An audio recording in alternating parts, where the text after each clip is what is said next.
Segera download Quran Tadabbur, dia meraih tafsir kebaikan. dalam genggaman Contoh, Anda. bulan Ramadan adalah bulan Al-Quran.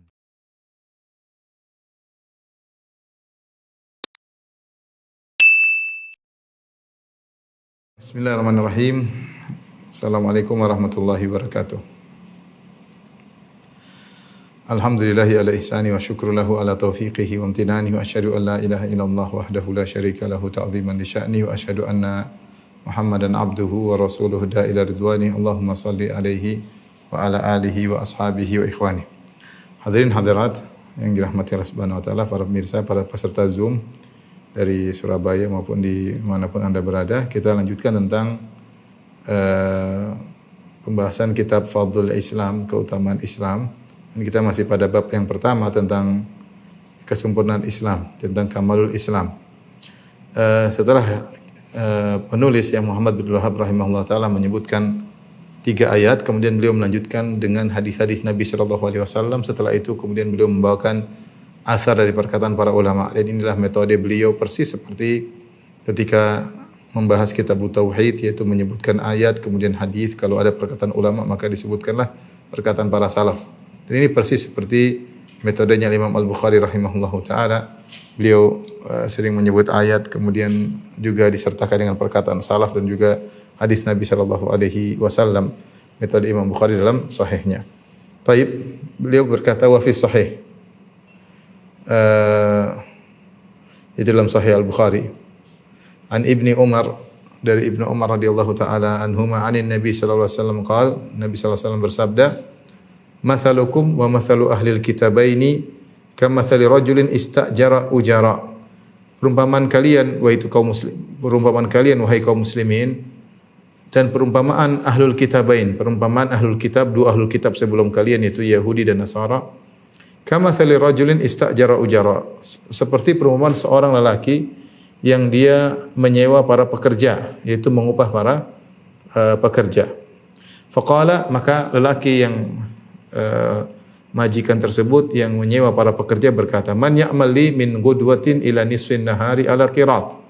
Siapa yang mau bekerja denganku dari subuh sampai tengah hari, sampai zuhur gampangannya, maka aku akan berikan dia upah qirat. Qirat ini jumlah ganjaran. Fa'amilatil yahud, maka Yahudi pun setuju dengan tawaran tersebut. Kemudian Yahudi bekerja dari pagi sampai siang dan mendapat 1 qirat. Tsumma qala man ya'mal li min nisfin nahari ila salatil asr ala qirat. Siapa yang mau bekerja untukku dari tengah hari, itu dari zuhur ila salatil asr, sampai waktu asar, ala qirat, dan akan mendapatkan ganjaran qirat. Fa amilatin nasara, Nasara tertarik dan akhirnya Nasara pun bekerja dari zuhur sampai asar dengan ganjaran 1 qirat. Tsumma qala, kemudian orang tersebut berkata, man ya'mal min salatil asri ila an taghiba asy-syamsu ala qirataini. Siapa yang mau bekerja dari salat asar sampai terbenam matahari untuk mendapatkan 2 qirat. Fa antum hum, maka kalian pun mengerjakan, beramal sehingga kalian mendapatkan ganjaran 2 kali lipat. Faqadibatil yahudu wan nasara, maka Yahudi dan Nasara pun marah. Waqalu ma lana aktsaru amalan wa aqallu ajran. Kenapa kami kerjaannya lebih banyak namun upahnya lebih sedikit? Qala, lelaki tersebut berkata, hal naqastukum min haqqikum syai'a? Apakah hak kalian ada yang saya kurangi? Apakah ada hak kalian yang saya kurangi? Qalu la, tidak ada. Qala, maka lelaki tersebut berkata, dzalika fadli utihi man asya. Itulah kemuliaanku atau kelebihan yang aku berikan kepada yang siapa yang aku kehendaki. Ini adalah hadis yang diriwayatkan Imam Al-Bukhari yang menjelaskan tentang keutamaan Islam, di mana kaum muslimin amalnya lebih sedikit namun ganjarannya lebih besar. Ya, di sini Nabi sallallahu alaihi wasallam memperumpamakan antara Allah Subhanahu wa taala yang memberi ganjaran terhadap hamba-hambanya seperti seorang laki yang sedang memperkerjakan para pekerja. Di mana dia beri penawaran, siapa yang mau kerja denganku dari subuh sampai zuhur, aku akan berikan 1 qirat. Yahudi tertarik dan dia kerjakan. Ini waktunya panjang, dari pagi sampai zuhur. Taruhlah 1 siang 12 jam. Kemudian dari jam 6 pagi sampai jam 12 siang. Kerja ya. Dan dapat 1 qirat. Kemudian lagi tersebut nawarkan lagi, siapa yang mau kerja dari siang sampai asar dapat 1 qirat. Nasara terima. Dan menerima tawaran tersebut dan dia bekerja, dia mendapatkan haknya 1 qirat. Kemudian siapa yang mau bekerja dari asar sampai maghrib dapat 2 qirat. Maka kalianlah kaum muslimin yang melakukannya. Ketika itu maka Yahudi Nasara protes. Kenapa kita kerjaan lebih banyak tapi upahnya lebih sedikit? Maka orang tersebut berkata, yaitu Allah, seakan-akan Allah berkata, apakah aku mengurangi hak kalian? Tidak, memang kalian pahalanya sekian dan kalian sudah diberitahu bahwasanya pahalanya atau upah kalian demikian. Dzalika fadli yu'tihi man asya, kata orang ini, yaitu maksudnya Allah Subhanahu wa taala. Inilah karunia kelebihan yang aku berikan kepada siapa yang aku kehendaki. Ini dalil bahwasanya kaum muslimin Islam diberi kemudahan oleh Allah Subhanahu wa taala di mana amal mereka lebih sedikit namun ganjaran mereka lebih besar. Namun ganjaran mereka lebih besar ya. Sebaliknya dibandingkan dengan umat-umat sebelumnya, Yahudi ganjarannya sama dengan Nasara, bahkan Yahudi lebih berat, amalnya lebih berat, ganjarannya upahnya 1 qirat. Nasara amalnya lebih ringan tapi ganjarannya sama 1 qirat. Kaum muslimin ya dari asar sampai maghrib lebih sedikit kerjaannya namun ganjarannya 2 qirat. Ya Allah, terserah Allah mau beri pahala, terserah Allah mau Allah kasih pahala banyak buat ini, yang ini tidak. Ya ini terserah Allah Subhanahu wa taala ya. Dan Allah telah menunaikan hak Yahudi dan hak Nasara. Kecuali Allah berkata, kalian bekerja dapat 2 qirat, ternyata Allah kasih 1 qirat, itu baru Allah tidak adil. Itu berarti Allah tidak menunaikan hak. Tetapi kalau Allah memberi ganjaran sesuai dengan pekerjaan, sesuai dengan hak yang perlu diterima, maka itulah keadilan Allah Subhanahu wa taala. Adapun kalau Allah beri tambahan ganjaran, ya maka itu adalah kemuliaan Allah Subhanahu wa taala. Allah beri tambahan kepada siapa yang Allah kehendaki. Terserah Allah Subhanahu wa taala. Ya. La yus'alu amma yaf'alu wa hum yus'alun. Allah tidak ditanya tentang apa yang dia lakukan, apa yang dia putuskan, tapi mereka akan ditanya. Ini salah satu dalil tentang keutamaan Islam dibandingkan agama-agama sebelumnya. Demikian juga wa fihi aidan dalam sahih Muslim ya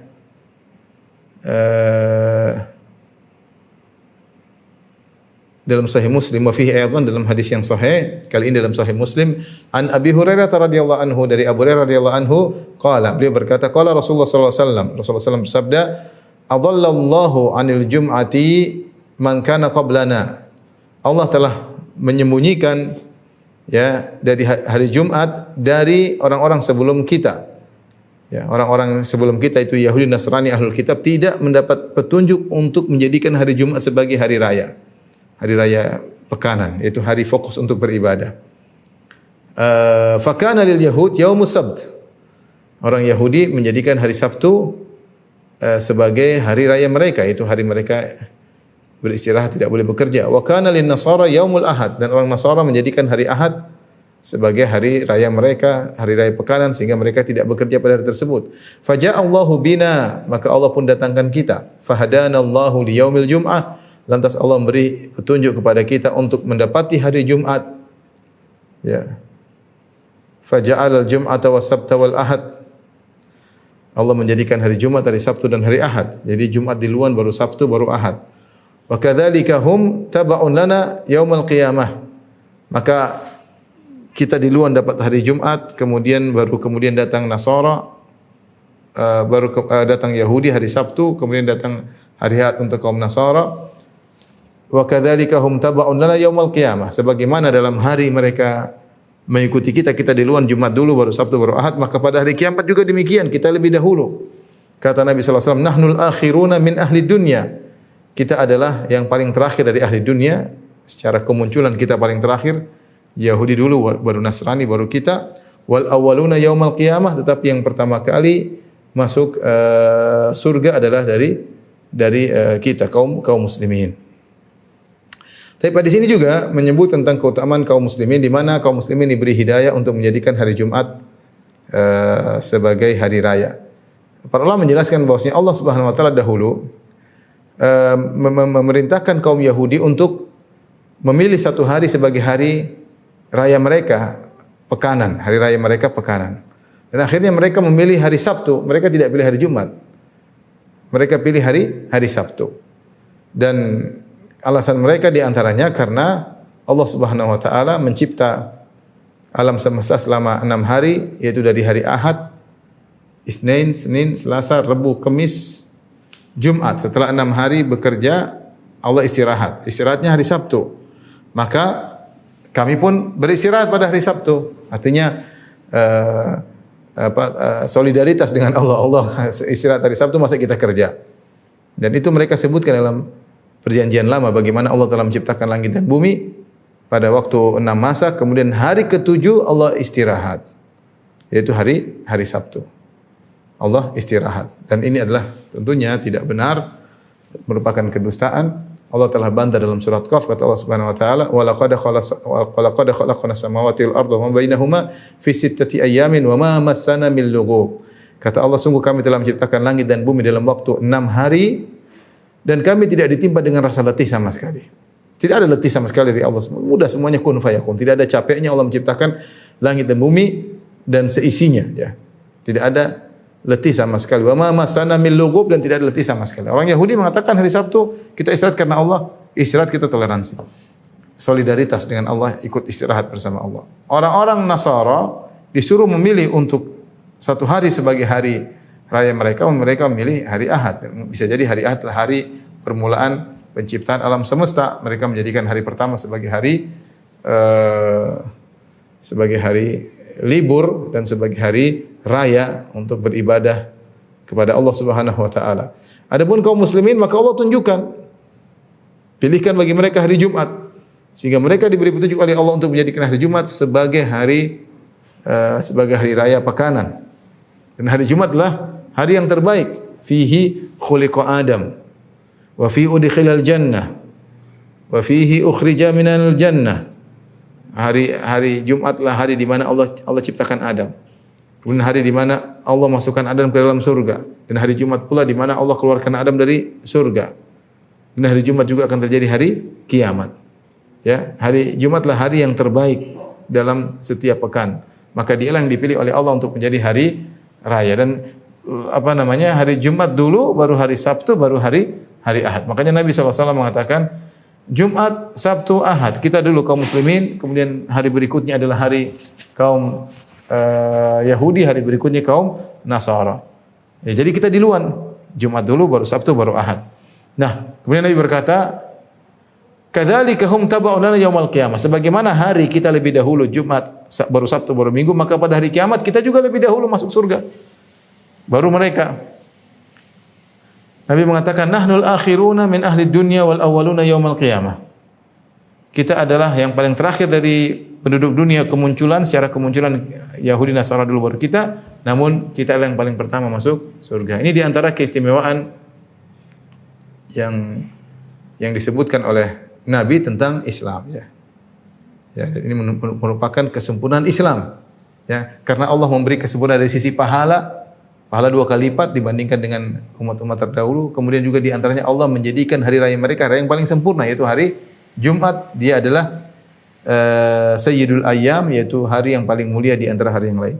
Tapi kita lanjutkan, wa fihi ta'liqan, dan dalam Sahih Bukhari secara muallaq anin Nabi sallallahu alaihi wasallam annahu qala, dari Nabi sallallahu alaihi wasallam beliau bersabda, ahabbud dini ila Allah al-hanafiyatu as-samhah. Agama yang paling dicintai oleh Allah adalah yang al-hanifiyah, yaitu yang paling lurus, yang paling bertauhid, as-samha, yaitu yang paling mudah. Sini ada pembahasan secara ilmu hadis. Syekh Muhammad Wahab rahimahullah berkata, wa fihi ta'liqan. Perhatikan, wa fihi ta'liqan, yaitu dalam Sahih Bukhari. Fihi di sini maksudnya dalam Sahih Bukhari, Sahih Al-Bukhari secara ta'liq. Secara ta'liq atau mu'allaq. Ta'liq atau mu'allaq. Hadis-hadis dalam Sahih Bukhari ada 2 model, perhatikan. Hadis-hadis dalam Sahih Bukhari atau riwayat hadis, ya.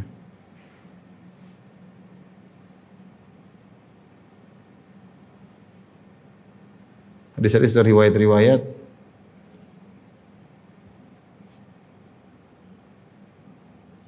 dalam Sahih Al-Bukhari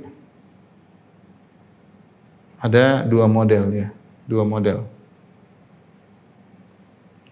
Yang pertama adalah musnad, secara musnad.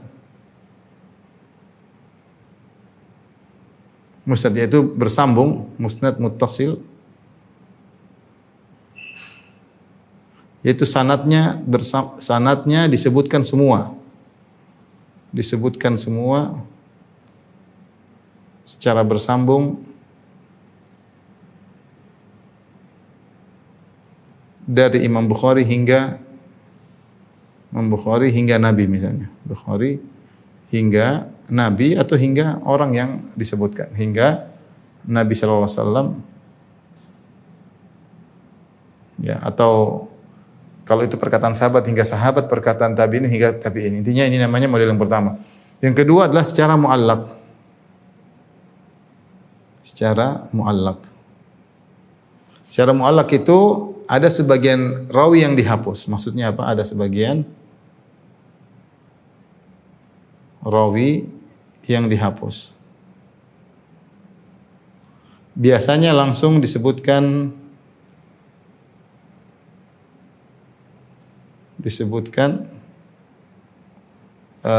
kepada Nabi. Ini kalau kita bicara hadis Nabi, karena mu'allaq ini bukan hanya berkaitan dengan Nabi, tapi berkaitan juga dengan sahabat atau tabi'in, langsung disebutkan Nabi sallallahu alaihi wasallam. Jadi sanadnya tidak sempurna. Yaitu sanadnya tidak sempurna. Ini ada dua model, ini pun dua model. Ini ada yang majzum bihi. Majzum bihi ini dengan misalnya dengan berkata misalnya qala Nabi sallallahu alaihi wasallam misalnya. Langsung sanad sebelumnya enggak ada. Tiba-tiba wa qala Nabi sallallahu alaihi wasallam. Kalau ini kan an fulan sampai Nabi sallallahu alaihi wasallam. Ini contoh misalnya dari A, B, C, D, Nabi sallallahu alaihi wasallam. Ini dari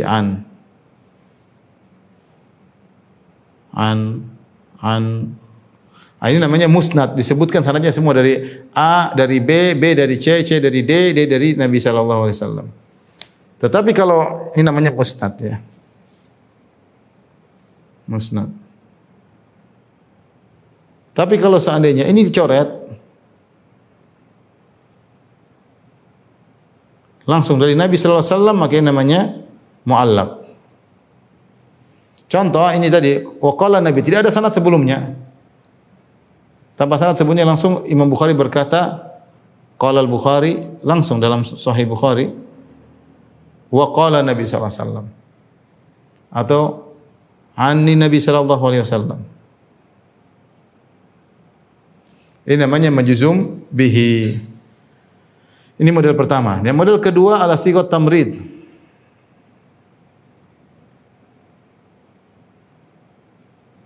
Seperti apa? Seperti dikatakan ruwiya anin Nabi, ruwiya ada anin Nabi sallallahu alaihi wasallam, atau qila misalnya dikatakan, diriwayatkan, ya. Ini namanya sigat tamrid. Yang ini biasanya dhaif. Kalau ini biasanya sahih. Setelah diperiksa oleh Ibnu Hajar rahimahullah, kalau ada riwayat dengan sighah majzum bihi, ini biasanya sahih. Kalau dengan ini harus diperiksa dulu dengan sigat tamrid. Ini harus diperiksa dulu.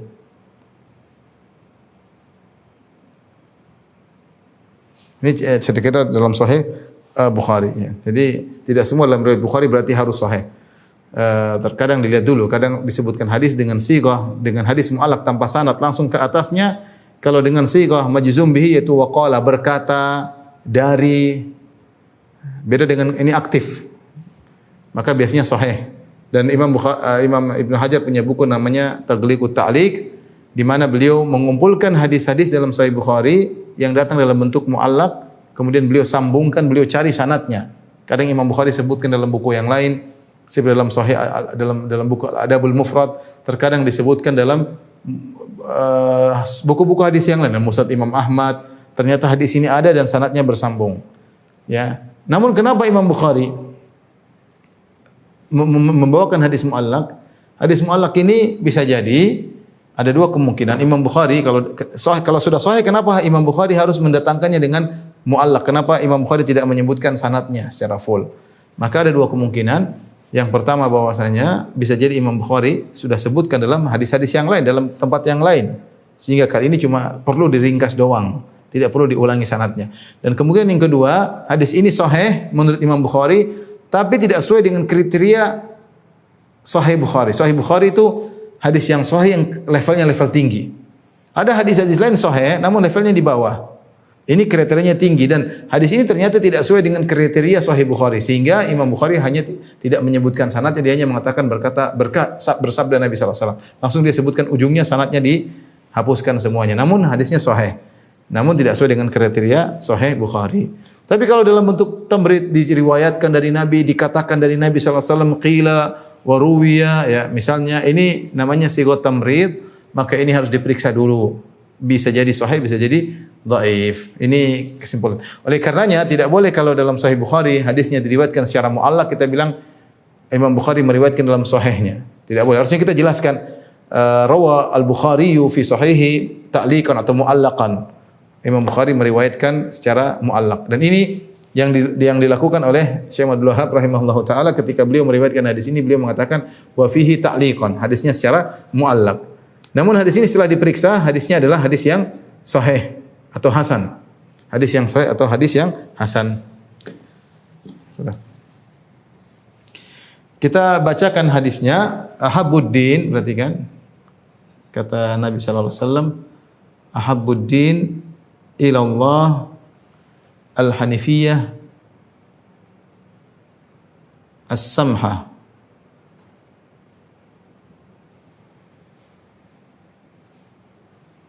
Agama yang paling dicintai oleh Allah, yang paling dicintai Allah,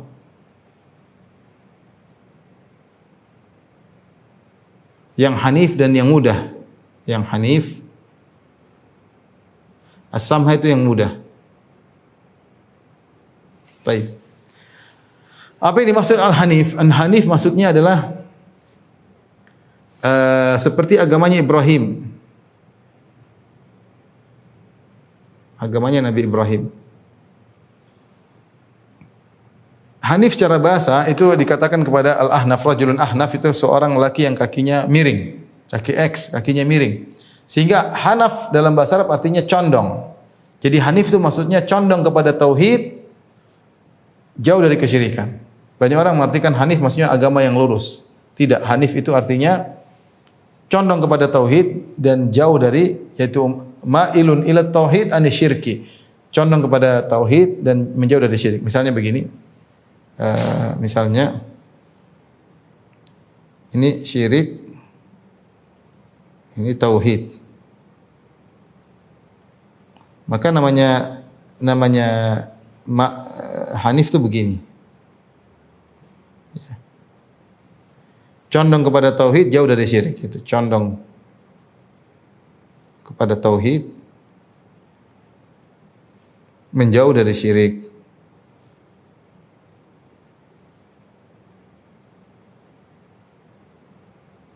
Namanya hanif. Jadi yang benar hanif itu bukan lurus, tapi condong kepada tauhid dan jauh daripada kesyirikan. Dan ini agamanya Nabi Ibrahim. Allah berfirman tentang Ibrahim alaihissalam, kata Allah Subhanahu wa taala, "Inna Ibrahim kana ummatan qanitan lillah hanifan wa lam yakun minal musyrikin." Ibrahim adalah hanif. Ibrahim adalah hanif, yaitu menjauh daripada kesyirikan dan selalu condong kepada tauhid. Ya, makanya dia berdoa dalam doanya, "Wa junubni wa baniya an a'budal asnam." Jauhkanlah aku dan keturunanku dari kesyirikan. Bukan hanya hindarkan aku, Ibrahim mengatakan jauhkan. Tidak ingin nyerempet syirik sedikit pun, jauhkan. Itu hanif. Berusaha segala sesuatu yang nyerempet syirik ditinggalkan, tidak mau. Wasilah-wasilah pada kesyirikan ditinggalkan karena dia hanif, jauh daripada kesyirikan dan condong kepada tauhid. Itu namanya hanif. Dalam ayat yang lain kata Allah Subhanahu wa taala, "Wattabi' millata Ibrahim hanifa." Ya. Ikutlah wahai Muhammad, ajaran Ibrahim yang hanif, yang condong kepada itu jauh daripada kesyirikan. Dalam ayat yang lain juga Allah berfirman, "Ma kana Ibrahimu Yahudiyan wala Nasraniyan walakin kana hanifan muslima wa ma kana minal musyrikin." Ibrahim bukanlah Yahudi, bukan juga Nasrani, tapi dia hanifan. Dia hanif yaitu condong kepada tauhid, jauh daripada kesyirikan. Itu makna hanif. Jadi bukan lurus, hanif itu artinya condong, mail. Asamha maksudnya mudah. Agama Islam ini mudah. Mudah dari banyak sisi ya. Mudah ini apa namanya? Mudah dari sisi akidah, dari sisi syariat, apalagi dari sisi akidah. Tapi sebelum kita membahas, di sini kata Nabi SAW, ahabbud din ila Allah, agama yang paling dicintai oleh Allah adalah yang hanifiyah samha. Agama di sini apa maksudnya? Di sini ad-din. Ad-din di sini ada dua kemungkinan.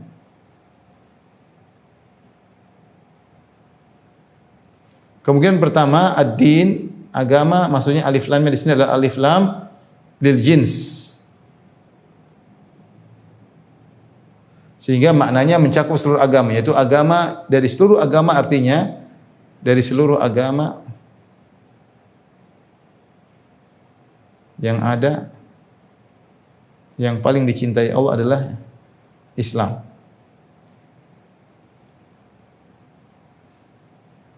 Adalah Islam. Karena Islam adalah hanifiyah samha. Jauh dari kesyirikan dan sangat agama yang mudah. Atau kemudian kedua, alif ad-din di sini alif lamnya adalah lil ahad ya. Lil ahad. Sehingga maknanya adalah dari ajaran Islam, dia kembali kepada Islam sendiri. Dari ajaran Islam yang paling Allah cintai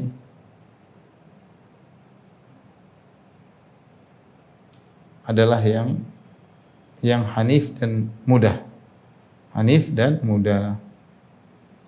Artinya ketika kita belajar agama yang paling mudah itu yang terbaik, bukan yang paling susah-susah. Bukan yang paling susah-susah. Ya. Baik, kita sekarang artikan dari sisi pertama. Dua-dua masing-masing punya tafsiran.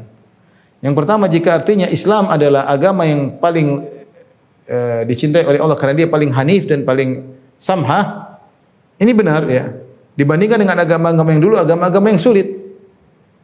Makanya ketika Allah menyebutkan tentang sifat Nabi, alladzi yajidunahu maktuban fit Taurati wal Injil ya'muruna bil ma'ruf wa yanhahum 'anil munkar wa yadh'u 'anhum israhum wal aglala allati kanat 'alaihim. Mereka mendapati Muhammad termaktub dalam Taurat dan Injil, yang Muhammad tersebut menyuruh kepada yang ma'ruf dan mencegah dari kemungkaran. Wa yadh'u 'anhum asrahum wal aglala allati kanat 'alaihim, dan Muhammad mengangkat, menghilangkan kesulitan dan belenggu yang dulu ada pada mereka. Artinya dibandingkan Islam dibandingkan dengan Yahudi dan Nasrani, Islam lebih mudah. Lebih mudah. Pertama lebih tauhid, jelas lebih tauhid. Ya, agama dan Nasrani dan Yahudi terjerumus dalam kesyirikan. Yang kedua lebih mudah. Kalau kita ikuti bagaimana syariat umat-umat terdahulu, sulit ya. Contohnya seperti Allah sebutkan dalam Al-Qur'an tentang orang-orang Yahudi, Bani Israel yang dahulu mereka sempat menyembah berhala sapi. Ketika Nabi Musa pergi menerima perintah Allah Subhanahu wa taala, mereka pun berbuat syirik di mana mereka menyembah berhala yang dibuat oleh Samiri. Sebagaimana Allah sebutkan dalam surah Thaha. Kemudian Nabi Musa datang kaget melihat mereka sedang berbuat kesyirikan, akhirnya mereka dihukum. Faqtulu anfusakum. Cara bertobat adalah dengan fataba alaikum ya. Faqtulu anfusakum. Dzalikum khairul lakum inda bari'ikum fataba alaikum. Cara tobatnya adalah dengan bunuh diri kalian. Itu cara bertobat mereka. Jadi mereka terjerumus dalam kesyirikan, maka yang tidak menyembah sapi disuruh memegang pisau atau pedang kemudian menikam orang-orang yang menyembah sapi. Dzalikum khairul lakum inda bari'ikum. Itu lebih baik bagi kalian di sisi Allah Subhanahu wa taala. Bayangkan cara bertobatnya susah. Di antaranya dengan disuruh yang tidak berbuat syirik disuruh membunuh ya. Dengan ditikam ya, mereka masih hidup kemudian ditikam. Ini yang berat. Kalau dalam Islam orang berbuat syirik tinggal kembali kepada Allah, bertobat kepada Allah Subhanahu wa taala. Kemudian di antaranya misalnya kita lihat di Eh,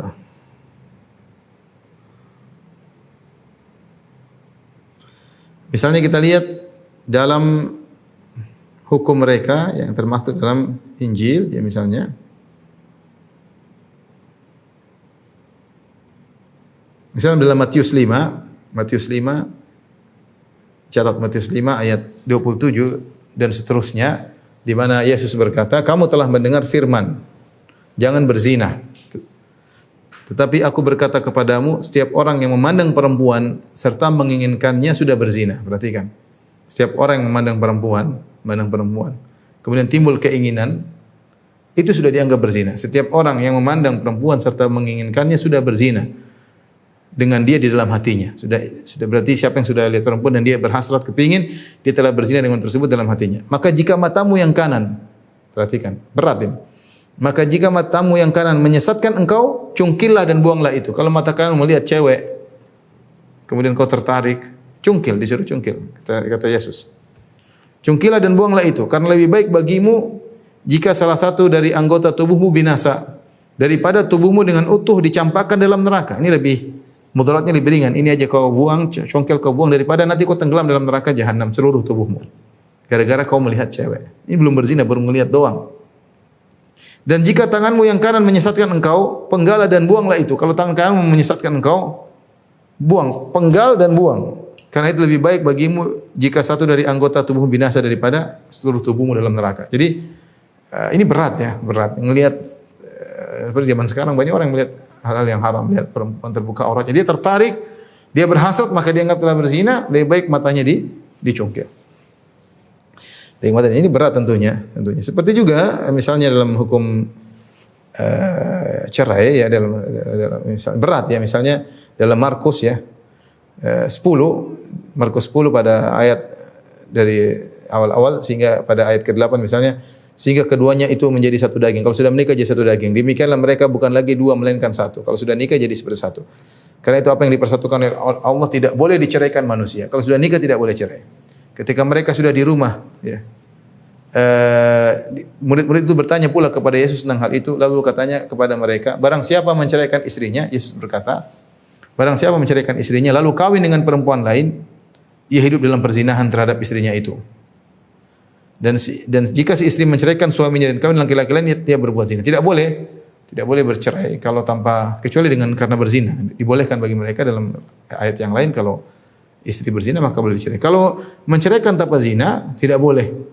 Jika dia nikah dengan yang lain maka dianggap perzinahan. Jadi ini berat tentunya berat. Dalam Islam ada perceraian memang tidak disukai, tapi kalau memang itu jalan solusi yang baik maka dibolehkan bercerai dalam Islam. Ini contoh maksudnya dibandingkan dengan agama-agama yang lain maka mudah. Contoh seperti orang Yahudi disebutkan mereka kalau ada wanita haid la yu'akilunaha. Ada wanita haid maka tidak makan bareng, tidak tidur bareng. Ya, kalau darah haidnya kena kain kalau tidak salah harus dipotong misalnya, ya berat.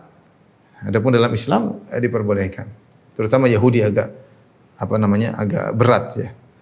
Sampai Nabi SAW ketika Idul Fitri, Rasulullah SAW memanggil Aisyah untuk menonton orang-orang Habasyah yang sedang bermain tombak-tombakan di Masjid Nabawi. Kata Nabi SAW, "Lita'lamal yahud anna fi dinina fushah." Agar Yahudi tahu bahwasanya dalam agama kita ada kemudahan, ada keringanan. Jadi inilah tafsir pertama, ahabbuddin ilallah, yaitu agama yang paling dicintai oleh seluruh agama yang paling dicintai adalah agama Islam. Yang hanif, yang sangat bertauhid, yang sangat rinci dalam tauhid, dan antum tidak akan dapati agama yang rinci tauhidnya seperti Islam. Rinci banget. Sampai tidak boleh riya, tidak boleh sum'ah, harus benar-benar mencari keridhaan Allah Subhanahu wa taala, tidak boleh beribadah untuk dipuji, tidak boleh. Sampai jimat tidak boleh, ketergantungan kepada makhluk tidak boleh, tawakal kepada Allah tidak boleh, sampai mengatakan gara-gara polisi saya selamat, tidak boleh, ya. Detail seperti itu enggak ada dalam agama Islam. Ya. Bosnya riya itu haram, saya enggak tahu dalam agama lain ada atau tidak. Tapi dalam Islam detail masalah tauhid adalah sangat detail. Tidak boleh ujub, tidak boleh riya, tidak boleh sum'ah, tidak boleh menyandarkan kenikmatan kepada sebab, harus kepada Allah Subhanahu wa taala. Ya, detail-detail tauhid sangat sangat banyak. Karena dia paling hanif, yang paling jauh dari kesyirikan, yang paling condong kepada tauhid. Sampai Nabi SAW mengharamkan sebuah hal yang mengantarkan kepada kesyirikan. Nabi mengharamkan kuburan ditinggikan, Nabi mengharamkan kuburan disemen, Nabi mengharamkan kuburan dikasih lampu, Nabi mengharamkan kuburan ditulisin, Nabi mengharamkan salat ke arah kuburan. Karena benar-benar detail tentang tauhid. Nabi melarang bersumpah dengan nama selain Allah. Tidak boleh bilang demi Muhammad, demi Ka'bah, tidak boleh. Harus demi Allah Subhanahu wa taala. Ini tidak kita dapati dalam agama yang lain karena perhatian mereka ya mereka sendiri terjerumus dalam kesyirikan, menduakan Tuhan ya atau meninggalkan Tuhan. Islam yang hanif Islam. Kemudian yang mudah tadi, Islam paling mudah dibandingkan dengan agama-agama yang lain. Ini tafsiran yang pertama. Tafsiran kedua, ahabbuddin ilallah, yaitu din di sini maksudnya Islam, yaitu Islam yang paling dicintai oleh Allah, yang paling bertauhid dan yang paling mudah. Artinya terkait dengan ajaran-ajaran Islam itu sendiri. Contoh, ini terkait dengan ajaran Islam itu sendiri. Contoh, yang mudah lebih dicintai, lebih disukai oleh Islam. Seperti dalam hadis kata Aisyah radhiyallahu taala anha, ma khuyyira Nabi sallallahu alaihi wasallam bainal amrayn illa ikhtara aisaruhuma ma lam yakun ithman. Kata Aisyah radhiyallahu anha, tidaklah Nabi diberi pilihan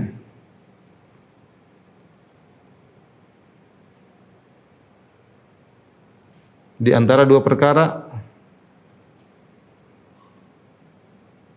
kecuali Nabi memilih yang paling ringan, yang paling mudah, selama tidak haram. Ini contoh dalil bahwasanya bukan berarti yang paling berat lebih baik, belum tentu. Belum tentu yang lebih berat, ini paling berat, pahanya lebih besar, belum tentu. Yang justru yang paling mudah itu yang terpilih, karena agama yang paling dicintai oleh Allah Subhanahu wa taala adalah yang paling mudah. Dalam ajaran Islam sendiri pun kita ada pilihan, tapi yang paling mudah dan yang paling disukai oleh Allah Subhanahu wa taala. Contoh lagi misalnya, innallaha yuhibbu an tu'ta rukhasuhu kama tutraku ma'asiyah atau kama qala Nabi sallallahu alaihi wasallam, yaitu Allah suka keringanannya diambil. Keringanan yang Allah berikan diambil.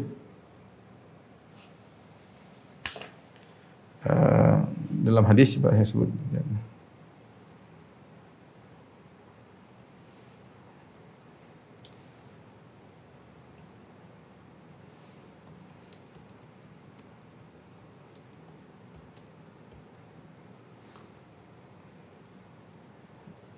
Inna Allah yuhibbu an tu'ta rukhasuhu kama yakra an tu'ta ma'siyatuh.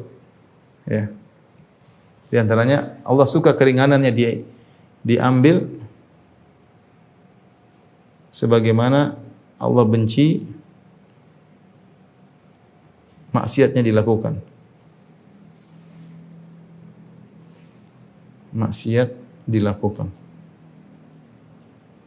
Berarti apa? Rukhsah ya, keringanan rukhsah diambil itu bagus. Ini dalil bahwasanya tidak semua yang berat kemudian menjadi lebih baik. Ini kaidah yang keliru. Artinya kalau memang itu mudah, lakukan. Nah, kemudian itu bisa diketahui dari dua cara. Perhatikan di sini. Kemudahan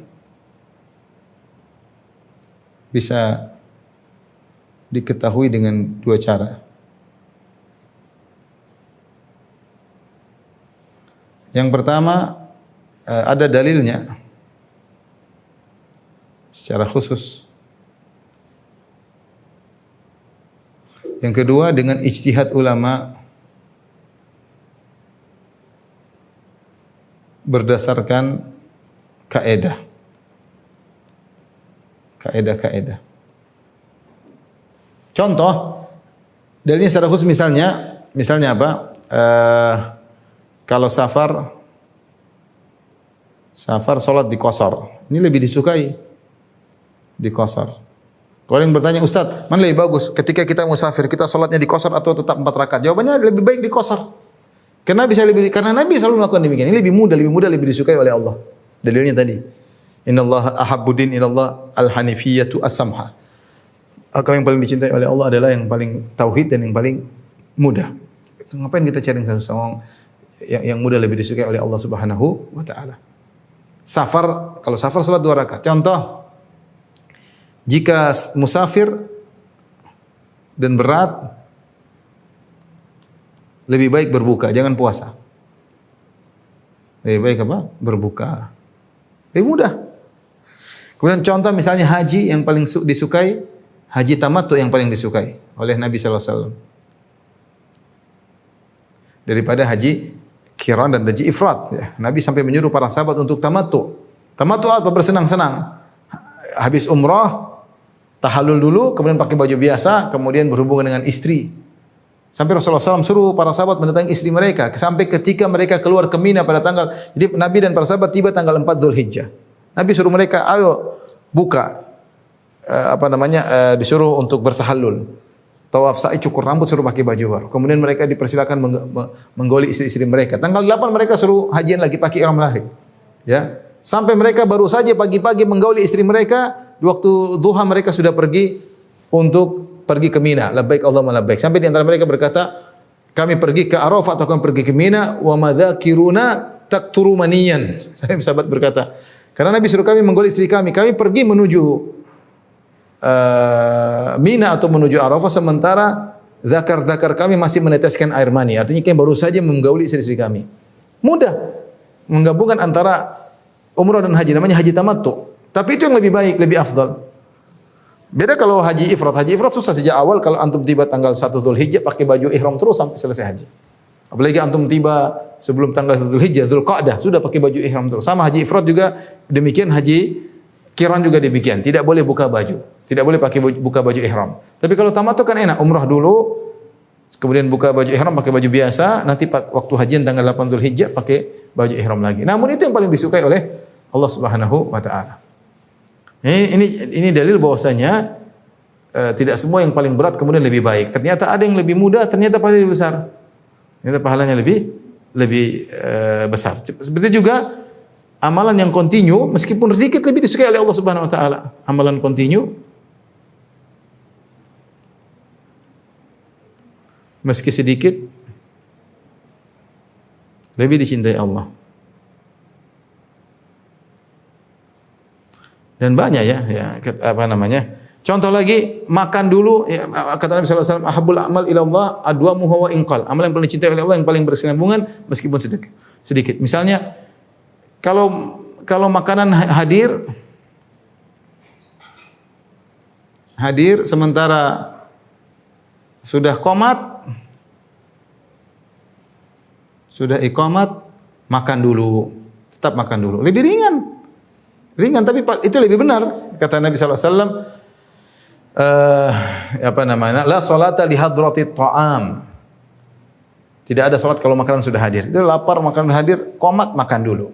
Lebih ringan. Bukan berarti kita maksakan diri, sudah kita pergi nanti makan belakangan. Apalagi kita bicara hujan, kalau ada hujan mending salat di rumah. Banyak. Jadi tidak semua, bukan orang mengatakan semakin berat semakin besar pahalanya, tidak mesti. Justru yang lebih ringan kalau itu datang dalilnya ada, maka itu lebih disukai oleh Allah Subhanahu wa taala. Allah suka keringannya diambil, sebagaimana Allah benci kalau maksiat dilakukan. Ini bisa diketahui yang ringan ini. Kita berusaha mencari keringanan-keringanan yang memang datang dalam syariat. Ya. Yang kedua, keringanan-keringanan disebut oleh para ulama karena dalil, ya, seperti dalil misalnya al-masyaqqah tajlibu taysir. Ya.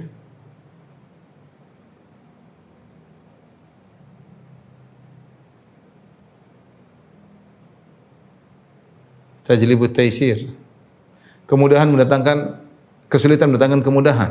Ya. Demikian juga ad-dararu yuzal. Ini dibahas dalam kaidah fiqhiyah. Kemudaratan dihilangkan, ya. Kalau tidak ada haram kalau dalam kondisi darurat, boleh makan babi. Kalau dalam kondisi orang di tengah hutan tidak ada makan kecuali babi, dia boleh makan babi. Enggak ada makan lain. Tapi Ustaz, babinya boleh dibawa jadi dendeng, dibawa pergi. Kalau dia perkiraan dia masih menempuh jalan yang jauh, dia makan, dia boleh bawa dendengnya. Dia boleh dendeng. Nanti kapan dia tidak ada makan lagi, dia boleh makan tapi secukupnya. Tapi kalau ternyata sudah dapat makan tengah jalan, dia buang makanan haram tersebut. Ini contoh ya. Bahwasanya perkaranya dibolehkan ya. Misal juga mata'u bihil balwa, perkara yang sudah tersebar di mana-mana, kita tidak dianggap berdosa karena tidak bisa kita hindari. Seperti ikhtilat di luar sana tidak bisa kita hindari. Kita jangan menjaga aja ikhtilat. Tapi kalau kita naik pesawat ternyata bercampur laki-laki perempuan, kita masuk ke mall laki-laki perempuan, kita masuk pasar laki-laki perempuan, ya sudah mau diapain? Itu diampuni oleh Allah Subhanahu wa taala karena darurat. Karena apa? Darurat. Yaitu kemudian bukan berarti saya enggak mau pergi, saya enggak mau berdagang, saya enggak mau bekerja, enggak. Kamu punya kewajiban. Ini darurat, tidak jadi masalah ya. Ini contoh bahwasanya perkara yang disukai oleh Allah Subhanahu wa taala adalah yang mudah. Dan ini terkait dengan apa? Terkait dengan fikih. Ini yang saya jelaskan semua ini semua terkait fikih. Syariat atau fikih. Ingat, kemudahan juga, perhatikan, kemudahan juga terkait akidah. Islam juga terkait akidah. Subhanallah, akidah yang diajarkan oleh Islam sangat mudah. Akidah Ahlussunnah tapi ya. Sangat mudah, mudah dipahami oleh kaum muslimin.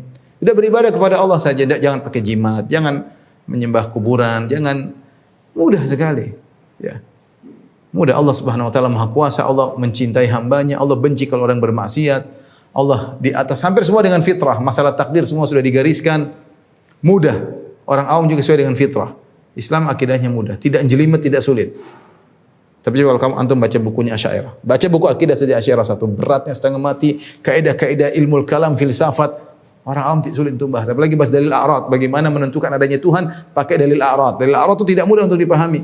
Tidak semua dai Asy'ari tahu ngerti tentang dalil a'rad. Belum khilaf di kalangan mereka tentang dalil a'rad, bagaimana adanya Tuhan dengan tidak mudah. Khilaf di antara mereka, khilaf filsafat, ya sulit ya, sulit. Coba kita bayangkan. Akidah Asy'ariyah misalnya Allah melihat maksudnya Allah berilmu. Allah mendengar maksudnya Allah berilmu. Melihat maksudnya mengilmui perkara yang bisa dilihat, mendengar maksudnya mengilmui perkara yang didengar. Jadi bukan melihat seperti kita pahami, melihat. Dan mereka tidak bisa, Allah tidak melihat. Melihat maksudnya adalah mengilmui sesuatu yang terlihat. Orang awam mana paham seperti itu? Orang paham mengerti, melihat ya melihat, tapi melihatnya kita tidak sama dengan melihat Allah Subhanahu beda. Kata Allah Subhanahu wa taala, "Laisa kamitslihi syai' wa huwa samiul basir." Tidak ada yang serupa dengan Allah, Dia Maha melihat, Maha mendengar. Selesai. Ya. Bahkan ketika Nabi membaca firman Allah, "Wa kana sami'an basira," Nabi menunjuk kepada matanya dan telinganya. Artinya benar-benar Allah melihat, benar Allah mendengar. Tapi pendengaran Allah tidak sama dengan pendengaran manusia, penglihatan Allah tidak sama dengan penglihatan manusia. Allah bisa melihat apapun yang paling terkecil, pandangan Allah tidak terbatas, Allah mendengar apapun. Mereka tidak bisa menerima secara logika mereka, Allah melihat, Allah mendengar. Kalau gitu mendengar, karena banyak hal ini sudah kita bahas dalam akidah wasiti. Tapi intinya mereka akhirnya mentakwil, melihat maksudnya mengilmui apa yang terlihat. Mendengar maksudnya mengilmui apa yang terdengar. Orang tahu beda antara melihat dengan mengilmui. Saya bisa tahu sesuatu yang saya tidak lihat. Bisa kan? Saya bisa beda melihat dengan mengilmui, beda. Tapi mereka karena terjebak. Contoh, Al-Quran ini bukan firman Allah Subhanahu wa taala. Yang benar Allah itu berbicara tentang bahasa jiwa. Bahasa jiwa kalamun nafsi. Bahasa jiwa Allah itu sejak zaman azali tidak pernah berubah. Tidak pernah berubah kontennya, tidak pernah berubah isinya. Begitu tok, tidak pernah berubah. Dan satu kesatuan tidak terpisah-pisah. Gimana maksudnya begitu? Namanya pembicaraan itu terpisah-pisah. Saya ngomong sekarang. Terdiri atas 3. Predikat, objek, subjek. Misalnya. Namanya, mereka bilang firman Allah, satu kesatuan azali, tidak bisa terpisah-pisah. Tidak pernah berubah. Repot. Kalau diterjemahkan dengan bahasa Indonesia, bahasa Arab jadi Al-Quran, diterjemahkan dalam bahasa Ibrani jadi Taurat, diterjemahkan dalam bahasa Syriani jadi Injil. Padahal Al-Quran bukan terjemahan Taurat, bukan terjemahan Injil. Tapi intinya mumet kalau kita baca akidah yang dijelaskan oleh mereka. Baca akidahnya Mu'tazilah. Al-Qadhi Abdul Jabbar dalam Syarh Usul Khamsah, rumit. Akidah Islam mudah. Antum ambil buku ulama salaf, mudah sekali. Buku-buku tipis usul sunnahnya Imam Ahmad. Tipis-tipis baca akidah Al-Imam Al-Bukhari, akidah Sufyan Ats-Tsauri, akidah Al-Auza'i, mudah. Tidak seperti diyakini oleh kaum muslim. Kaum muslimin meyakini Allah di atas mudah. Kaum muslimin meyakini Allah bisa mencintai hambanya, Allah bisa meninggalkan hambanya, Allah bisa berkepada kepada hambanya. Mudah. Kaum muslim mudah memahami. Kaum muslim mudah memahami takdir yang sudah digariskan oleh Allah Subhanahu wa taala. Nanti datang Qadariyah bikin bingung, maksudnya begini, maksudnya begini. Jadi akidah Islam adalah samhah. Selain apa namanya, dia Hanifiyah sangat condong kepada itu, dia samhah, dia mudah. Mudah dari syariatnya mudah dari sisi akidahnya. Dari situ kalau kita dapat syariat yang susah, kita bilang ini bukan Islam seperti ini. Tidak diajarkan oleh Nabi, kemudian diada-adakan, makanya banyak bid'ah yang mempersulit. Bersulit benar. Bid'ah bikin tambah biaya, bikin sulit, bikin repot. Banyak ya, kita enggak usah perinci, tapi intinya seperti itu, banyak bid'ah merepotkan orang. Itu tidak diajarkan oleh Nabi sallallahu alaihi wasallam. Sunnahnya begini, mereka selisih, mereka tambah bid'ah, zikirnya bid'ah pun setengah mati. Kalau ada acara kematian juga setengah mati, banyak hal. Banyak hal bikin bid'ah, mau akikah saja tambah bid'ah, tambah setengah mati. Mau sunatan kadang bikin ritual-ritual bikin setengah mati. Ya. Dan itu bukan samhah. Taib ikhwan dan akhwat yang hati subhanahu wa ta'ala, karena waktu sudah cukup, maka mungkin sampai sini aja dulu. Insyaallah kita lanjutkan, masih belum selesai bab ini. Demikian apa yang bisa saya sampaikan pada kesempatan kali ini. Semoga bermanfaat dan semoga Allah Subhanahu wa taala mewafatkan kita di atas Islam dan di atas sunnah, dan semoga Allah mengampuni dosa-dosa kita. Demikian wabillahi taufiq wal hidayah. Assalamualaikum warahmatullahi wabarakatuh.